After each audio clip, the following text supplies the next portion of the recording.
Hey, good morning. So today we have a project here in the shop. What you're looking at here is a mango wood table that was purchased, and it's a 60-inch diameter.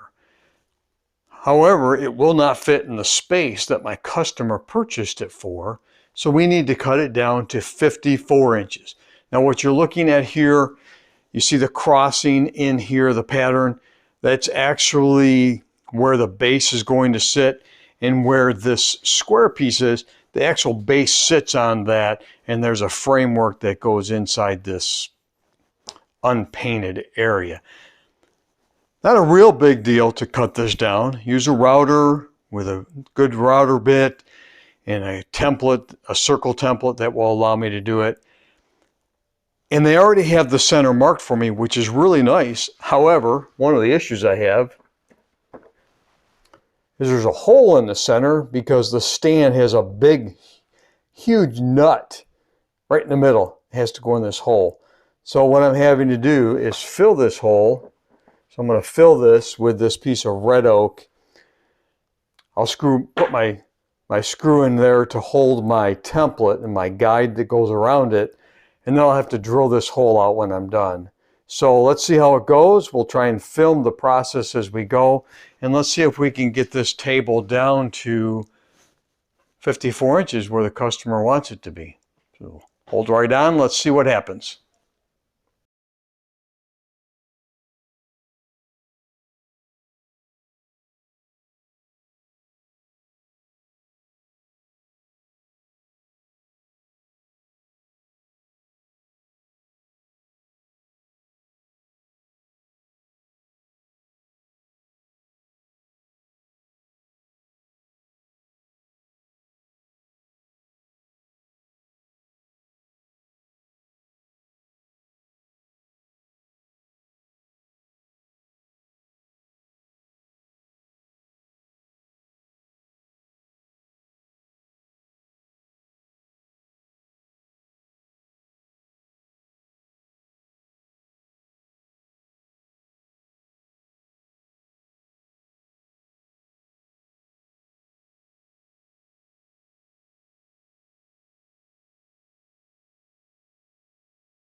Okay, so let's follow up with all of the tools used to take this 60-inch table that a customer purchased. It did not fit in the area they purchased it for, so they asked me to cut it down to 54 inches. So let's look at the tools that I used for this. Let's start with the beast. Let's start with this. This is my Triton 3¼ horsepower plunge router. This thing is a beast. I use this on my leveling sled for the most part, but when I have to do a job like this, where I know that it's really just going to be a rough, mean cut and I need power, this is the router that I turn to. I have 4 other routers in the shop, but this is the one that I use when I need a lot of power. It allows me to micro adjust when I need to, because when you're doing a job like this, you want to go a little bit at a time. You don't want to be dropping in a ½ inch and try to cut that. Boy, that's a lot of fighting, and you certainly don't want the router to be jumping on you.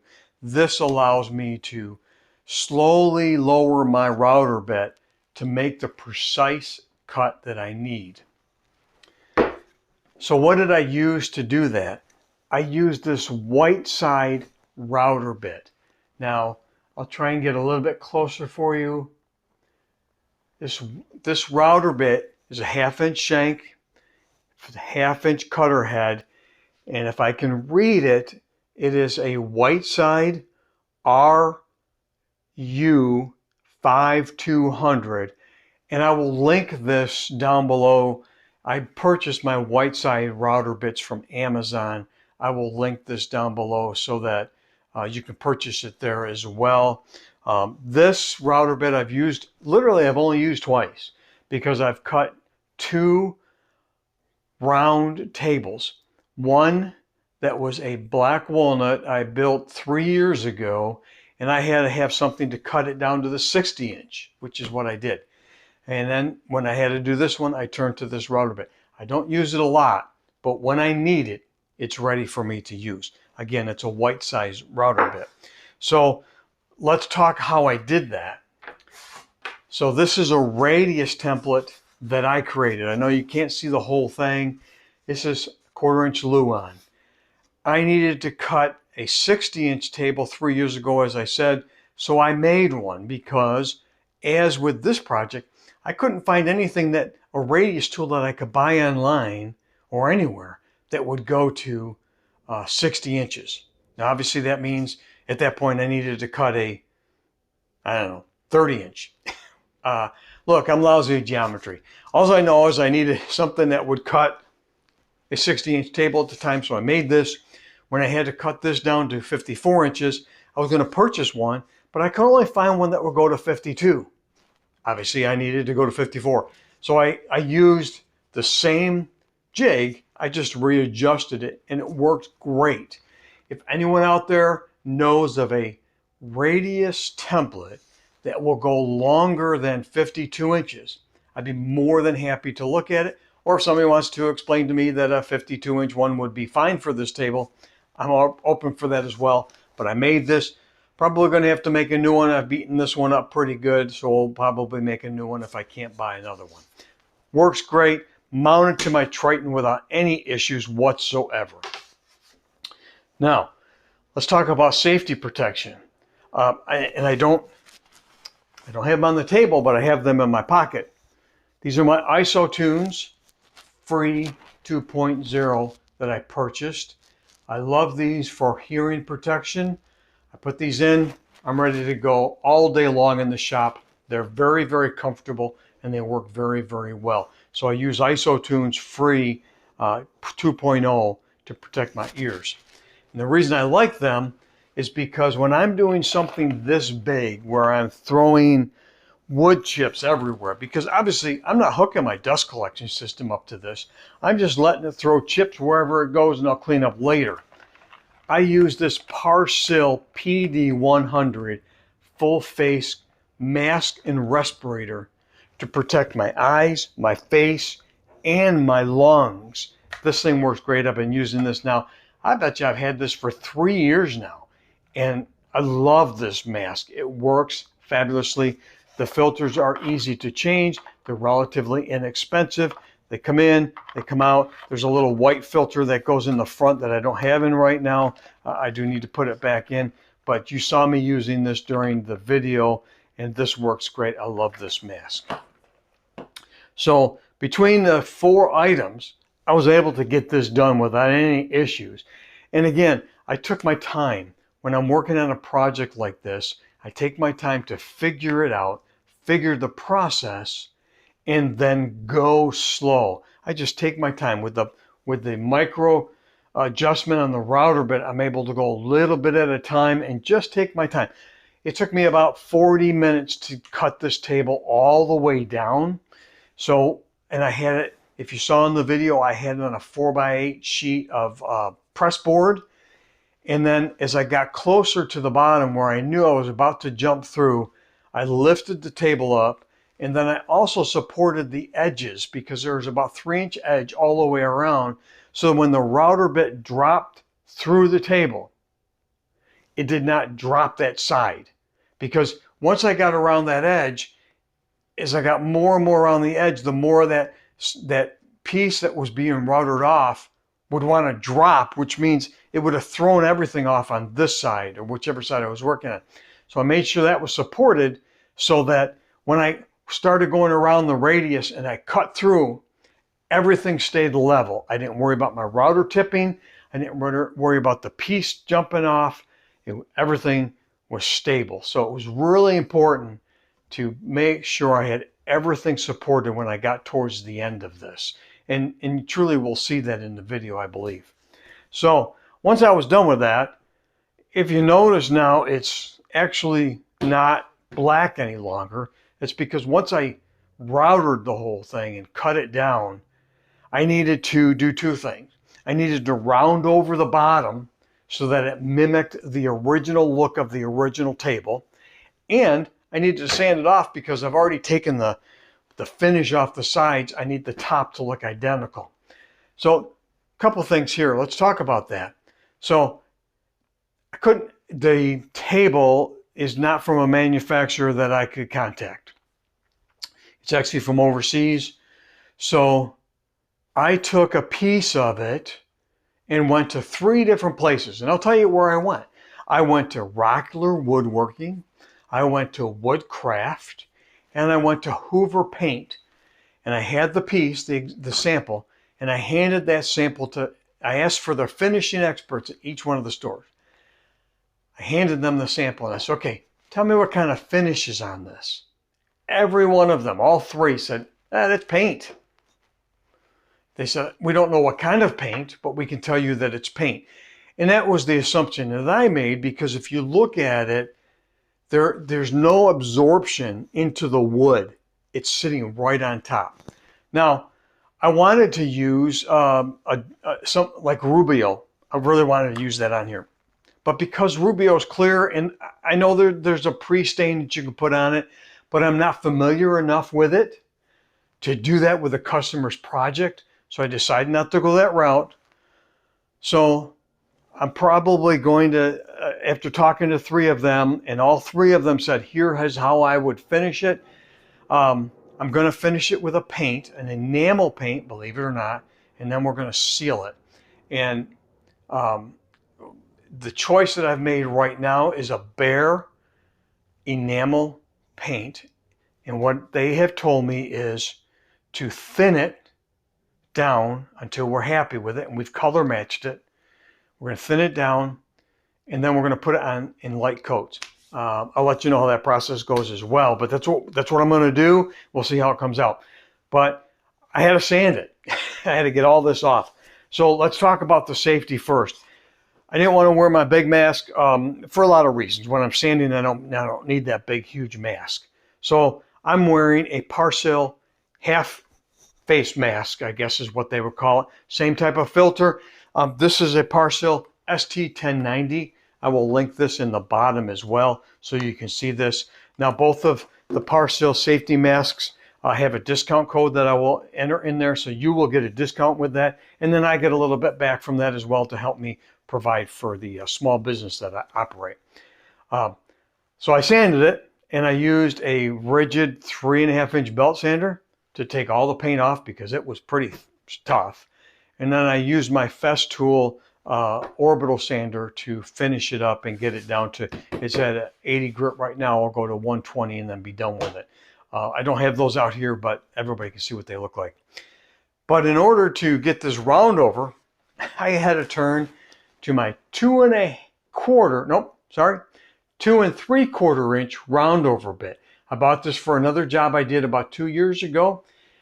This worked great to mimic the round over on the bottom, and you won't be able to see it in the video, but what I'll do is I will actually take a picture of it and put it at the end of this discussion so you can see what that looks like.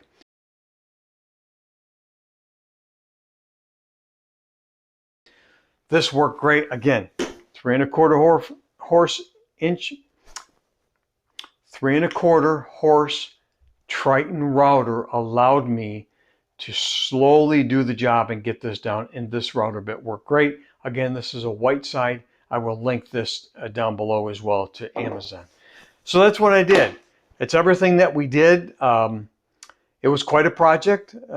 It's always a challenge, and when you work for yourself, you're always looking for challenges, and this was a great challenge. I was a little worried about, honestly, whether or not they laminated the table. We didn't know that, so we took the chance. Customer took the chance to say, yep, let's do this.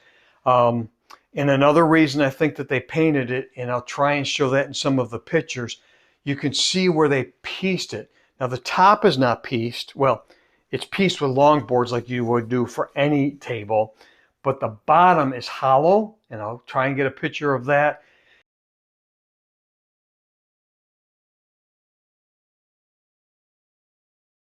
And I'll get a picture of the pieces and parts that they used to build the bottom.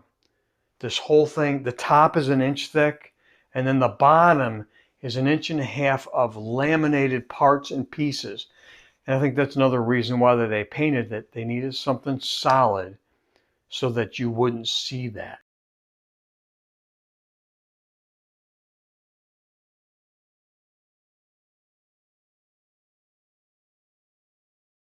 So we're going to have to hide that again, but that's what we did. So I hope that helps you understand it. I know this was a long video, and for those that have watched it through the end, I greatly appreciate that.